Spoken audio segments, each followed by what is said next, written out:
Hey there, welcome to another build tutorial. This is part of the daily build tutorial series I will be doing, and today I'm going to be showing you how to make this small little cottage, or almost like a barn, along with a well and an outhouse. It looks great in survival and it's really easy to do. So what you're going to start off by doing is making a 10 by 11 rectangle, and you're going to want to make the base out of polished andesite.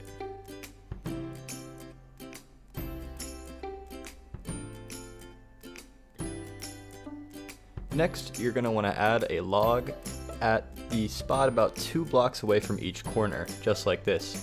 Then, on the side that is 11 long, you're going to want to add a log right in the middle. You're then going to want to add a layer of andesite right above that layer. And this will give you a nice texture for the wall, as well as a layered effect when we add a layer of stone above that. This will make the wall at this point 3 blocks high.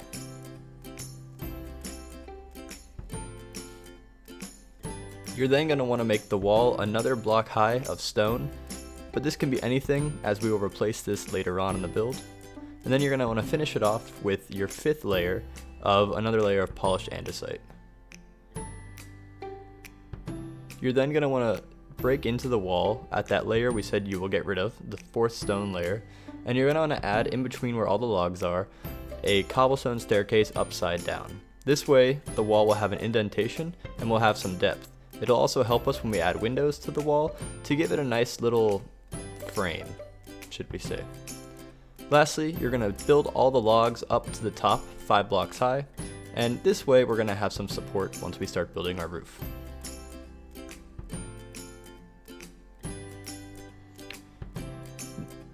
What you're going to then do is go behind where the logs are into the wall, and you're going to replace the last part of the stone that was supposed to be replaced by the stairs with a log. This way the log looks like it's built into the wall.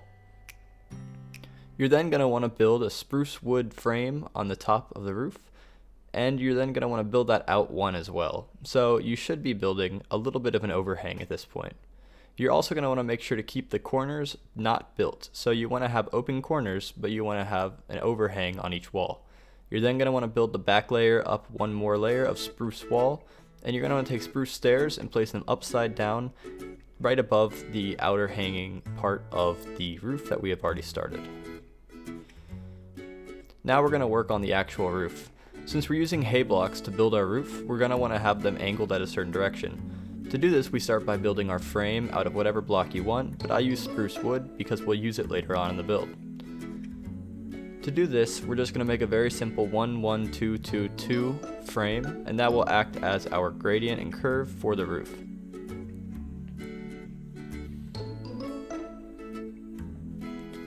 You then also want to make sure both sides have an overhang of 1 so that the roof is very much overhanging and looks almost like it is an actual roof as opposed to a roof in Minecraft that is simply the size of the house. Having the roof be slightly larger is generally a good thing. Now we're going to want to take the hay and place it at an angle so that we have the actual hay texture facing outwards and we have the ribbon texture facing upwards. You're going to want to build it just like this, and you're going to keep it about this thickness. You're then going to want to make the top part about 2 blocks high as well, and that'll be where it meets in the center. So it'll go 1, 1, 1, 2, 2, 2, 2. We're going to repeat this process for both sides of the build, and then we'll see how we can make the roof better once we do that. What I choose to do, however, is to get rid of all the actual spruce wood that is used to support and hold up this entire roofing system, and only keep the part that's 1 block away from the overhang. You, however, can keep the entire thing if you like, and if you don't plan on doing anything with a second floor or plan on just keeping your roof how it is, then it might actually look better to keep the wood this way and have your roof be entirely enclosed on the inside with spruce wood. I personally like to have my roof a lot more open, especially inside a small house, and I think that the more blocks you have separating the ground from the roof, the more comfy and homey it feels. We're going to repeat this process on the other side, and it's going to take a minute, and this is honestly the longest part of this build, but I believe the hay texture that we get and the fact that we are making the hay texture work the way we want it actually makes the build a lot more interesting, and it's something that you can use on any house or any roof you want, and understanding how to work with these textures and actually position your blocks properly is a big part of making really cool roofing patterns and wall patterns.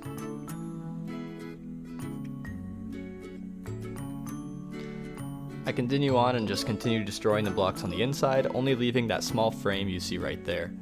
We're going to use this later also to make our wall that will go and enclose our roof. We're going to then take spruce slabs and we're going to place them right along that path, and we're going to take spruce stairs and make a little design up top. We're going to do this on both sides. You want to have about 1.5 blocks of space in between each part where you put the slabs, and you want the top part to be the 2x2 space where you make that small little design. On the roof, we're going to add some interest, so pick a side that you like, and on that side add a 3 block high log and add another 3 block high log. It can be anywhere on the roof, but I choose to make it symmetrical because this is a simple build. And then we're going to do a basic roofing pattern with the hay. It's similar to how we did the other roofing patterns, but we're not going to make it as dense or as thick because this is tiny. And the thicker we make it, the more space we need to give it space to breathe.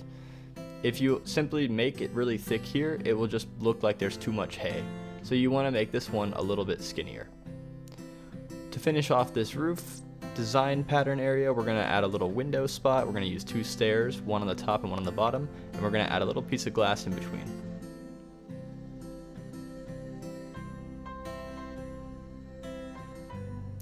Now we're going to make our doorway. Just pick which side you want the door to be on out of the 10x10s, and then break a 3x2 hole into the wall. You're going to add your doors on the inside, and then above that you're going to add a layer of smooth slabs. This can be any slab, however, you can use a wood slab if you would like. I think it's a really nice feature and very open. Then to detail the wall, we're going to take spruce slabs and we're just going to put them right there underneath the top part where we started our roofing. And then underneath those, we're going to attach a layer of oak trap doors. This is unnecessary, but I think that it is a nice little feature and the color is different, so it actually creates a little bit more dynamics. On the top, we're going to take clay and we're going to fill in the top part of our roof just so that we have a wall separating the actual part that we've constructed for the roof from the base. Using clay or another stony color without using the same stones we actually use in the base will create more interest in the build and make it feel like it's more diverse. We're then going to make a path. You can do this however you'd like. I chose to actually use path blocks, but sometimes I choose to use other things, whether it is pressure plates or just mixing in different colored dirts and browns. You can do this however you want. I then build a simple well. It's just a 4x4 stone well with polished andesite on the sides and then cobblestone in the center. 2 blocks high on all the corners for a post, and then I do a very basic design with the hay, and I actually don't make it all go in the same pattern, but I try to still make it all look like it is moving in the same direction to a degree. So everything that matches on one side matches on the other side. Then what I do is I add a fence right in the center, and then I add a grindstone, and that way it looks almost like a well would actually look with a bucket or something. Now, I experimented a little bit with the kind of torch system we could use, and I came to the conclusion that it looks better when you use one or an asymmetrical pattern of a fence, and then you also put a lantern on top. I like the wall look, but I think the wall is just a little too medieval and stony for what I was feeling, but if you prefer a medieval feel, honestly, the cobblestone wall works better. For windows, you're just going to go right under the staircase on each side, and you're just going to cut a little hole and add in glass panes. Do this on both sides, and you'll have a nice opening. On the roof, we're going to cut down just on the very bottom part like you see here, and add a layer of glass panes. We'll do this on both sides, and that way you'll have lighting coming in from both directions, and you also have lighting coming in from the roof in both directions. And this way, your build will be ensured to have good daylighting, as well as whatever you choose to add inside. Now, I figured this build wouldn't really be complete unless we added a small shed or some sort of outhouse, because that seems to be the feel of the build. So I just made a very, very quick and basic 5x5 outhouse, and I added a super simple and flat roof made of hay to keep it, going along the same pattern as we had previously been doing with the original build. And I added a simple door. Now, you don't have to do this, and you can actually add anything else you want, but I thought that for atmosphere's sake, it looked really nice and complements the build really well. Then what I do is I continue the path along to the outhouse, and I also start adding in shrubbery, greens, I add in grass, plants, whatever I can. Furthermore, I think that it's good to vary up the path and not simply use the path blocks, so around the well I decided to start using pressure plates, stone pressure plates, but you can also use wood pressure plates here and they would look just as good, and I made my own bushes out of leaves just to complement everything else and break up the amount of grass I was about to make with bone meal. Now, I think that overall, having a nice natural feel around a build like this, especially a build that uses hay blocks or some natural block in its roof or in its pattern, is a good idea. Now finally, to frame the build and to frame the roof, we're simply doing a stair design, just like this. Now I mess up on the left side, but I correct it. Regardless, it's very easy to do. All you do is you take your stairs, and on each part where it connects, you build a regular stair followed by the inverse of it. You then add one whole block in between the top and bottom of each one, and then you continue that pattern up to the top. Once you hit the top, you do a small little pattern with an indent, and you build it across. This way it frames the top and the sides of the roof and makes it feel a lot more realistic, and you do the same pattern on the other side. That way, from any direction, the build will look framed and the roof will look complete, regardless of where you are looking, whether it's from the east, west, north, or south. Then, on the small little part that we built earlier, just to add detail to the roof, we can also frame that. Now, I don't think it's necessary to frame this, but I do think it can look really nice, so all it takes is the stairs, 2 spruce blocks, and 1 slab. And then you're done. Thank you guys so much for watching the video. I hope you've enjoyed it, hope you've learned something. Feel free to subscribe if you want to see more, and I'll see you tomorrow.